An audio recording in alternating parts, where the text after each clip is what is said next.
첫 번째는 한 140만 원 정도 실수령액이었던 것 같아요. 그때 서울에서 저는 자취를 하고 있어서 한 100만 원이 그냥 나가는데 월 40만 원, 50만 원 모아서 내가 집을 마련할 수 있을까?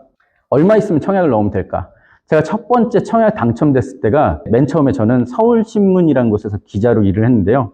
100번 낙방하고 언론고시에 들어갔습니다. 제가 원하던 일을 서울의 광화문 근처에 되게 높은 빌딩에 으리으리하게 있거든요. 서울광장 바로 뒤에. 너무 좋았어요. 그리고 이제 기자 생활이랑 치열함 이런 것도 있고요. 너무 좋았는데 첫 번째 월급을 받고 제가 너무 좌절했습니다. 이게 첫 번째는 한 140만 원 정도 실수령액이었던 것 같아요. 그때 서울에서 저는 자취를 하고 있어서 한 100만 원이 그냥 나가는데 월 40만 원, 50만 원 모아서 내가 집을 마련할 수 있을까? 이런 생각이 들었습니다. 그래서 돌파구가 된 게 청약이었어요. 물론 제가 사회생활 처음 시작한 뒤에 10년 뒤에 청약에 당첨되긴 했지만 그 이유는 첫 번째, 우리가 청약에는 많은 돈이 필요치 않습니다. 분양가 지금 한 4억 5천, 4억 한 2, 3천 정도 되는데요. 계약금만 있으면 됩니다. 4천만 원, 4,500만 원 정도. 계약금 10%만 있으면 먼저 청약을 안정적으로 넣을 수가 있고요.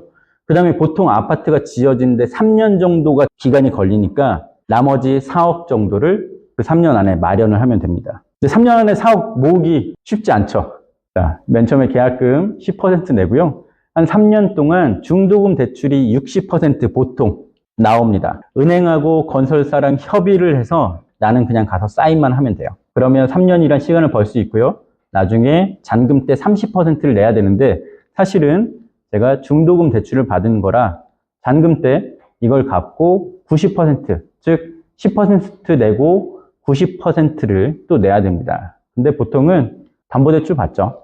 저도 지금 살고 있는 집이 방 3개, 화장실 2개, 판상형이라고 불리는 그런 전형적인 구조인데요. 거실하고 안방하고 부엌 큰 저희 집이고요.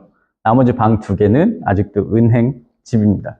그렇게 보통은 다 주택담보대출로 받아서 들어가죠. 간단히 보면 5억 그리고 계약금 5천, 나머지 3억 중도금 대출 받고 잔금 때 1억 5천인데 결국 내가 낸 돈은 5천만 원밖에 없기 때문에 잔금 때 4억 5천을 마련해야 됩니다. 이렇게 마련하는 방법은 보통 2가지가 있어요. 주택담보대출을 받거나 또는 전세를 주거나 그래서 시간을 더 버는 겁니다. 전세를 줬을 때는 일시적 1세대 2주택으로 내가 부동산 재테크를 하는 방법도 또 있고요.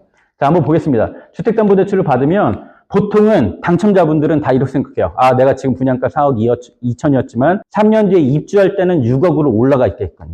여기 불당동 지금 한 7억, 8억 정도 가는데 그 정도 차익은 따라가겠거니. 거의 대부분 맞긴 합니다. 부동산이 정말 긴 하락장에 들어가지만 않는다면요. 그래서 시세 상승을 기대하고 내가 5억의 분양을 받았는데 잔금 때 한 7, 8억 가. 그러면 나머지 4억 5천을 다 대출을 받을 수도 있는 거예요. 또는 이게 안 된다면 내가 당장 마련을 못한다면 신축 전세를 주는 방법도 있습니다. 전세금으로 내 분양 잔금을 내는 방법인데요.